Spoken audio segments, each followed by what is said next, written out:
I'm at a place in my life where I feel like I have a target on my back, and because of that, I should make smart decisions. And recently, I didn't. I'm not perfect. I'm not going to sit up here and say that I am or claim to be in any way, shape, or form.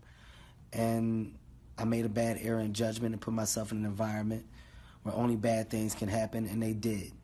And in doing that, I know that I'm going to hurt the people closest to me, who I've talked to and apologized to, being my wife and my kids.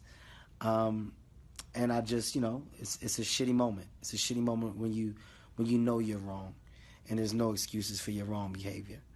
At the end of the day, man, I just simply got to do better. But I'm not going to also allow a person to have financial gain off of my mistakes. And in this particular situation, that's what was attempted. I said I'd rather fess up to my mistakes. Young ones, young